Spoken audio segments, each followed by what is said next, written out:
viendo situaciones espirituales que, como les dije hace un momento, solamente por la vía espiritual se van a solucionar.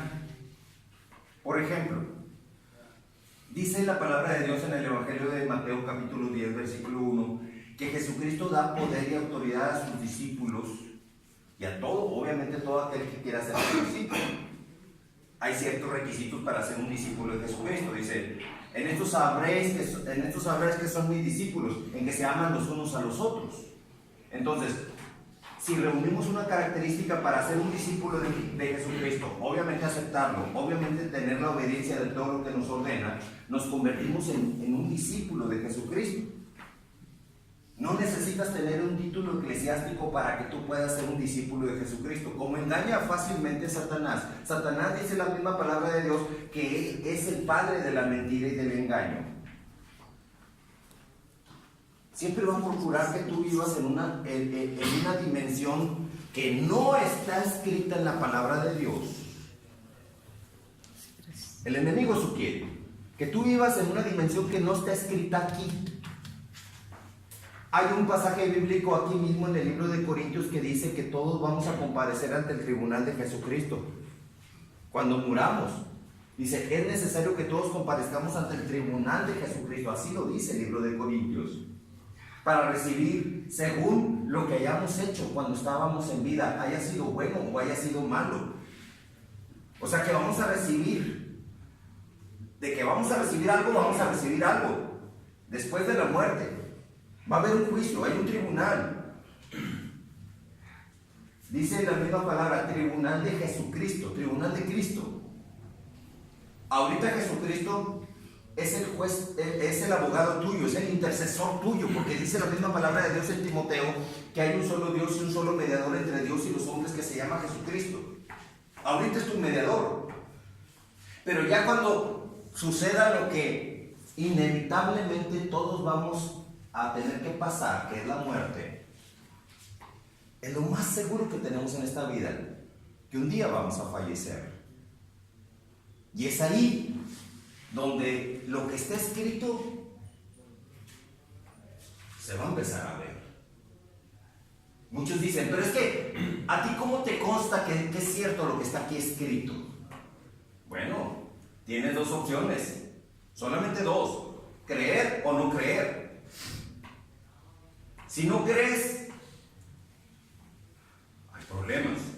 Si yo creo y no sucede nada de lo que está aquí escrito, ¿qué perdí? No pierdo nada. Si yo decido creer todo lo que está escrito y al final de cuentas, cuando yo fallezco, no pasa nada de lo que está aquí escrito, ¿qué perdí? No perdí nada. Seguí un manual que la misma palabra de Dios me da, un estilo de vida de llegar a salud, ser feliz, aunque no lo entienda. Por ejemplo, el vivir con resentimiento, amargura porque alguien te traicionó o alguien te hizo un daño o alguien, vaya, te hizo un daño o te fue infiel o qué sé yo, no sé, te insultó, te agravió, te hizo sentir mal. Aquí dice que tú lo ames y que tú lo perdones. Los parámetros de Dios están totalmente opuestos a los parámetros del mundo. Dios te dice que una persona, cualquier cosa que te haya hecho en tu contra, tú tienes que amarlo y perdonarlo. Pero el otro lado, en ese mundo espiritual, por otro lado, está Satanás que dice, no te dejes y devuélvesela. Resiéntete, enójate, amárgate, deprímete. Oye, qué pésimo estilo de vida es ese. O sea, Satanás quiere que tú vivas enojado, amargado, depresivo y si es posible, enfermo por no saber perdonar. O sea, que por el lado que le veamos, lo que está escrito aquí en la palabra de Dios, nos conviene creerlo porque nos está dando un estilo de vida. Perdona a tu prójimo, perdona a tu enemigo, ama a tu enemigo. Aunque tu mente te haya enseñado que ya la mente se cauterizó tu mente a no perdonar, a guardar resentimiento, de tal manera que cuando te enseñan lo que dice Jesucristo, que tú tienes que perdonar y amar a un enemigo, tú dices, pero ¿cómo? Cuando alguien te da una bofetada, sientes el deseo de regresársela. Pero cuando tú te acuerdas y dices, oye, pero aquí Jesucristo me dice que yo tengo que perdonar y amarlo a quien me está dando la bofetada. Oye, mi carne dice no, pero por lo mucho que amo a mi Señor Jesucristo, voy a tener que hacer lo que mi Señor Jesucristo dice. Ok, me dio la bofetada, te perdono, te bendigo. No es necesario que te enojes. No era necesario que llegaras a la agresividad, a la violencia, para que tú me puedas demostrar tu enojo contra mí si algo te hice mal. Si algo te hice mal, por favor, perdóname. ¿Qué fue lo que te hice daño? No quiero estar mal contigo. Las personas, aunque se lo merezcan o no se lo merezcan, tenemos que aprender a seguir lo que Jesucristo nos dice. Perdónalo, llámalo. Aunque nuestra mente cauterizada por este mundo lleno de maldad te diga, no te dejes, devuélvesela, no te quedes así. Mira que la venganza es muy buena, si se la regresas te vas a sentir muy bien. Pero estarías en contra de lo que el mismo Dios te está diciendo. Mía es la venganza, yo pagaré, dice Dios. Mía es la venganza. Entonces, cuando tú vives en una dimensión de que ya no te vas a vengar tú por una situación de alguien que te traicionó, vives en esa dimensión del Espíritu Santo, es difícil de aceptar y de creer. Van a decir muchos, ay, este pastor Adrián Valdés está medio fuera de onda. ¿Cómo voy a perdonar a quien me golpeó? ¿Cómo voy a perdonar a quien le hizo daño a mi familia? Hay situaciones, porque lo que más tenemos nosotros es el instinto de proteger a nuestra familia.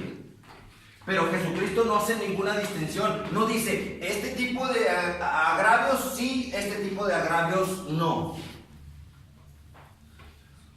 No hace distinción de esas situaciones.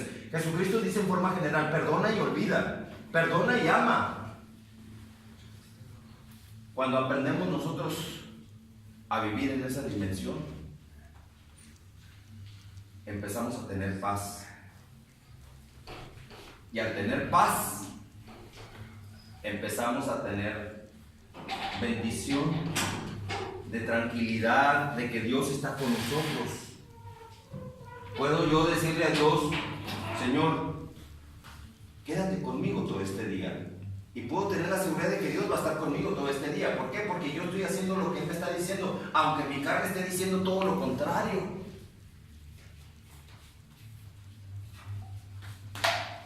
Pero si la palabra de Dios dice, ¿por qué dice la palabra de Dios? Mía es la venganza, yo pagaré, dice Dios. ¿Por qué? Porque Dios dice, yo, como Dios Todopoderoso, yo puedo hacer las cosas mucho mejor de lo que tú puedes hacer.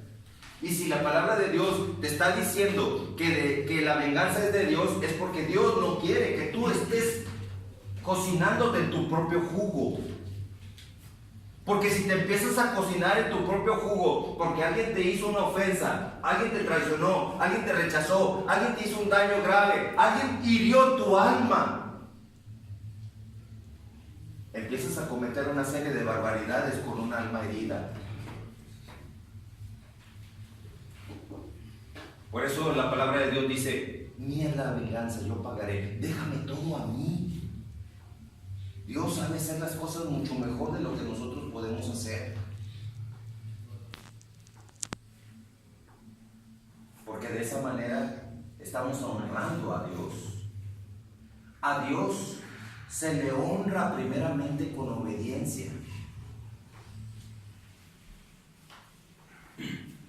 El propósito, varones, que Dios quiere es que ustedes aprendan a sanar su alma. Porque una alma herida es presa fácil de que alguien te ofrezca un recurso de Satanás como es la droga o como es el alcohol y tú digas que sí. estamos como seres humanos, estamos revestidos de un cuerpo. Este cuerpo que tú ves, este cuerpo que tú tienes, este es un cuerpo que tú tienes, un alma. Es lo segundo de lo que estamos compuestos, un alma.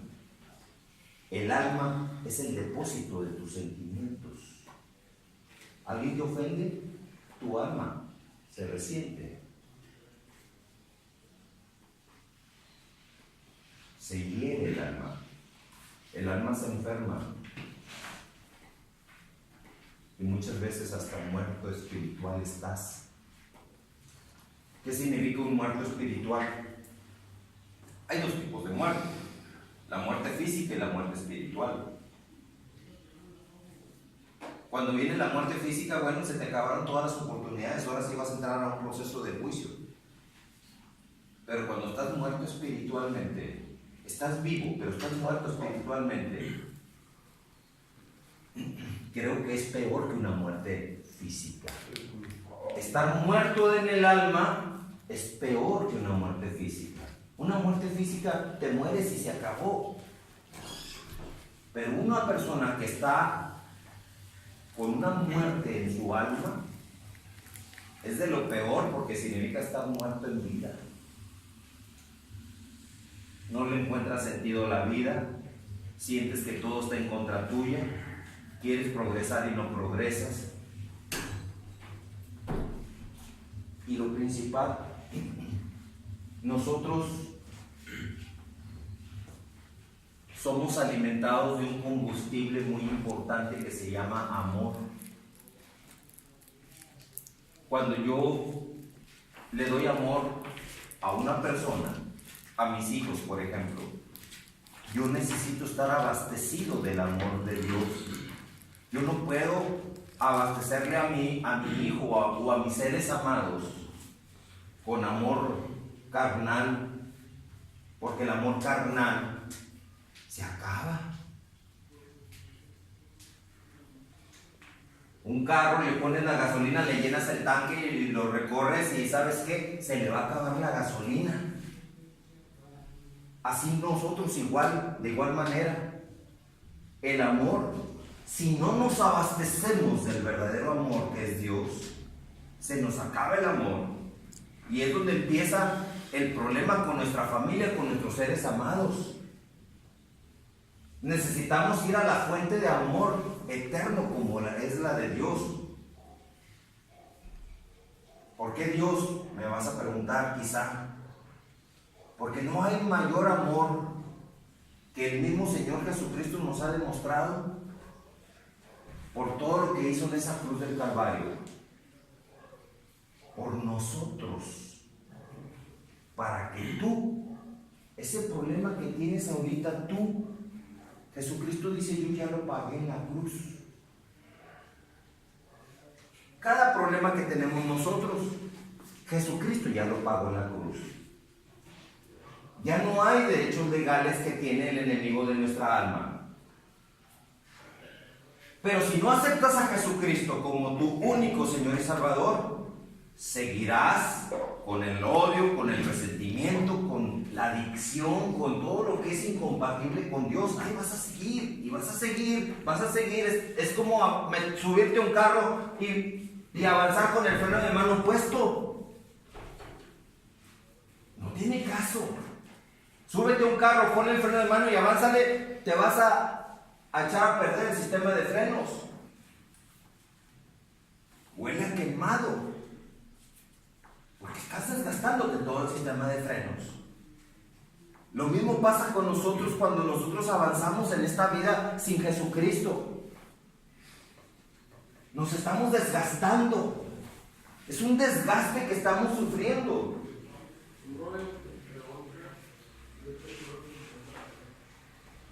Quizás seamos objetos de burla si un día decidimos aceptar a Jesucristo como nuestro Señor y Salvador, porque el enemigo de nuestra alma no se va a quedar contento de que tú aceptes a Jesucristo. Aún nuestros propios seres amados van a decir, ¿a poco ya eres hermano? Empieza la burla. ¿A poco ya eres aleluya? te empiezan a hacerse querer sentir mal porque tú decidiste seguir un camino que Jesucristo te está poniendo. Si tú decides seguir a Jesucristo, vas a sufrir rechazo, burla, oprobio de las personas que supuestamente están para amarte. El apóstol Pablo tenía sus ideas muy cimentadas en el fariseísmo. Y llegó un momento en que él empezó a perseguir a toda aquella persona que estuviera mencionando el nombre de Jesucristo. Al igual que todos los discípulos de Jesucristo, cuando Jesucristo ascendió al cielo, resucitó y ascendió posteriormente al cielo, ¿qué fue lo que pasó? Toda aquella persona que se atreviera a hablar de Jesucristo, ¿qué le pasaba? ¿Qué le pasaba a los discípulos de Jesucristo? Los mataban. ¿Por qué los mataban? Porque hablaban de Jesucristo.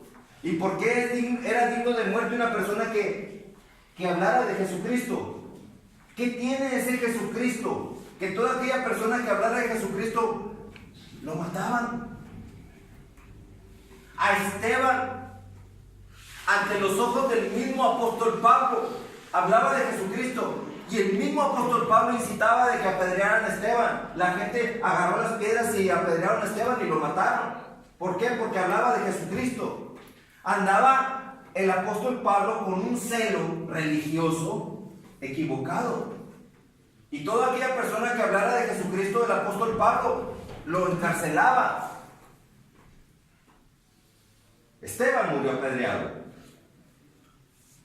El apóstol Pedro, crucificado al revés. ¿Por qué? Por hablar de Jesucristo. Yo ahorita vengo a hablarte de Jesucristo y no va a faltar alguien que te diga, ay, ese siempre viene a hablarte de Jesucristo. ¿Qué tiene Jesucristo? Que incluso en aquel pretorio con Pilato dio a escoger a quién quiere que suelte, a Jesucristo o a Barrabás. La gente decidió a Barrabás, que soltaran a Barrabás. ¿Y qué hacer con Jesucristo? Que sea crucificado y que su sangre de venganza sea derramada sobre nosotros y sobre nuestros hijos. Se automaldijeron. Y tarde que temprano se cumple. Ya ves lo que pasó con todos los judíos muertos por los alemanes. El apóstol Pablo, en esa ira que sentía por todo aquel que hablara de Jesucristo, camino a Damasco, se le aparece una luz. Y ahí estaba el Señor Jesucristo. Él decía, ¿quién eres? ¿Y qué le dijo Jesucristo? Yo soy Jesús a quien tú persigues. Una cosa es dar cosas contra el aguijón. Lo deja ciego.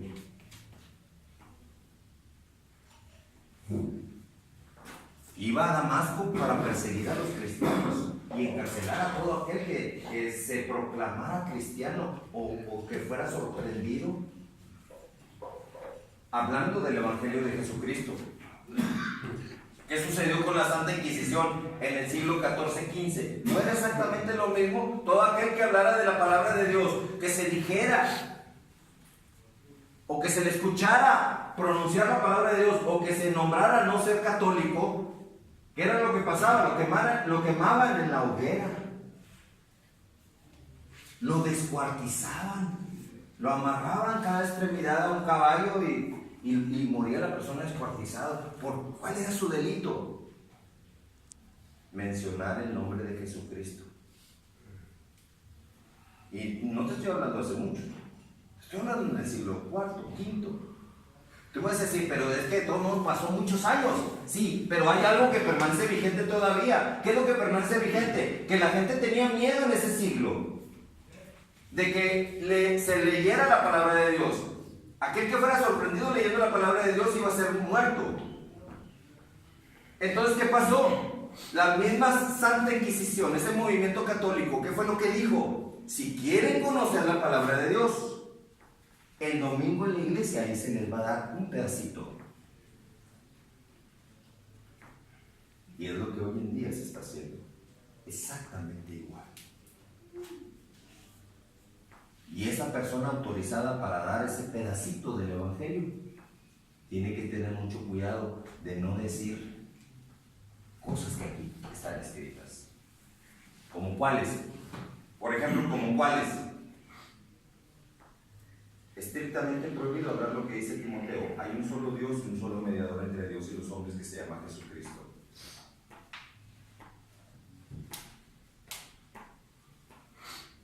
Se echan para abajo la ideología de ellos.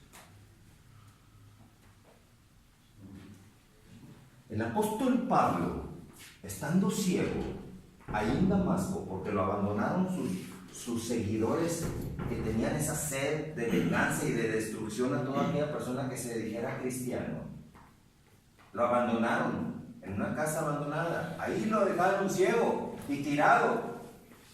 Jesucristo le llama a un siervo que tenían ahí en Damasco que se llamaba Ananías. Le dice: Ananías, ve a la calle que se llama Recta y ahí vas a encontrar a un hombre llamado Pablo, y yo lo he escogido para que proclame mi nombre a las naciones. Lo he escogido, porque dijo Ananías: ¿cómo? Si él nos persigue, ¿cómo voy a ir si le tengo miedo? No temas, yo lo he escogido, dice Jesucristo, para que vaya al mundo a proclamar mi evangelio, mi nombre. Va Ananías con Pablo. Pablo dice: ¿Quién anda ahí? Estaba ciego. Soy uno de los que persigues. Y empieza a llorar Pablo. Se empieza a quebrantar su alma. Perdóname. Yo hice lo que hice porque creí que estaba correcto. Y Ananías lo agarra de la frente. Se asusta Pablo porque de repente siente la mano de Ananías y dice: en el nombre de Jesucristo recibe la vista. Recibe la vista. Si yo te conozco, tú eres uno de los que yo perseguía.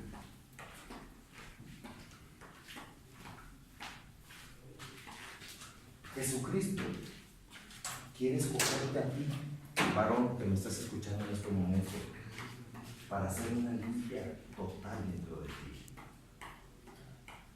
La sangre que Jesucristo derramó en la cruz del Calvario tiene el poder para limpiar y purificar todo tu alma, tu cuerpo, todo tu ser, toda tu mente, todas tus emociones, todo lo que esté dañado por el transcurso de tu vida. La sangre poderosa que Jesucristo derramó en la cruz del Calvario, sangre que redime, que restaura, que rehabilita, que purifica, te quiere cubrir a ti, porque Jesucristo te ha elegido a ti de la misma manera que eligió al apóstol Pablo. El apóstol Pablo fue bautizado en ese momento por el mismo Ananías.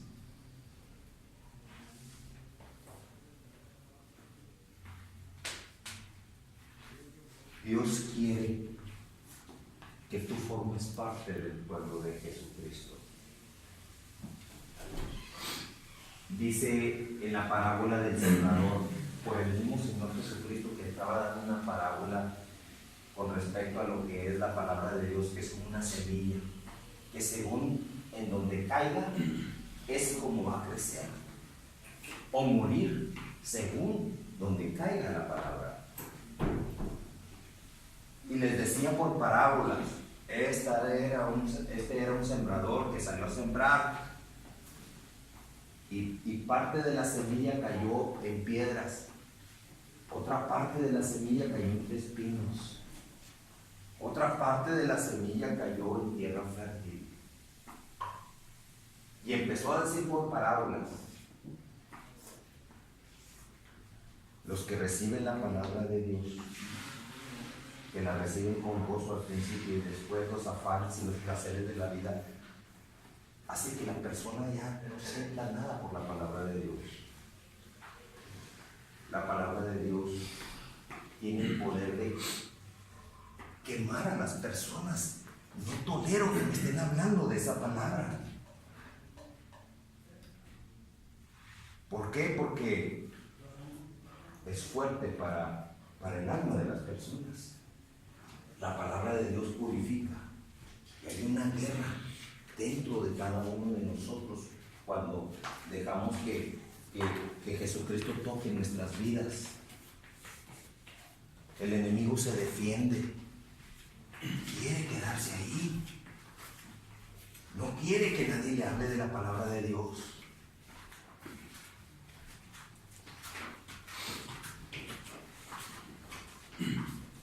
Es una lucha que tenemos todos en nuestro interior.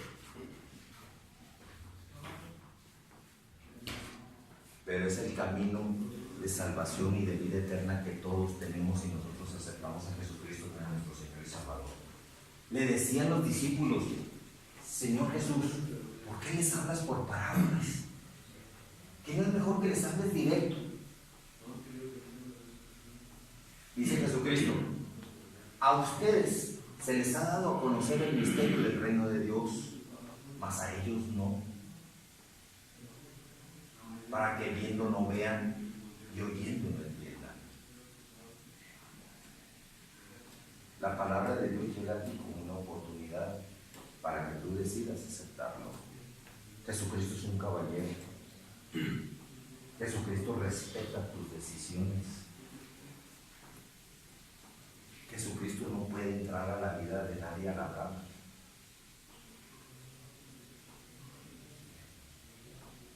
Porque si Jesucristo toma lo que no le pertenece, si Jesucristo toma a alguien que no ha querido aceptar voluntariamente a Jesucristo como su Señor y Salvador, el diablo le va a decir: uy, entonces está peor que yo. Jesucristo está listo para bendecirte, para recibirte, para limpiarte, para purificar todo tu alma, cuerpo, espíritu, todo. Ese es el Señor Jesucristo que yo vengo a predicarles a ustedes.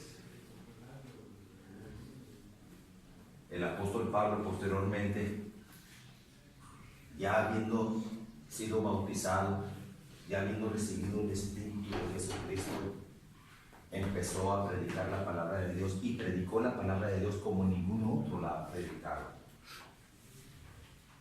A los romanos, a los corintios, a los efesios, a los tesalonicenses, a los gálatas, a los colosenses, a todos. Por todos ellos fue a compartir la palabra de Dios. Bueno, este es solamente el preámbulo de lo que posteriormente les voy a decir. Vamos a hacer una oración para terminar este momento.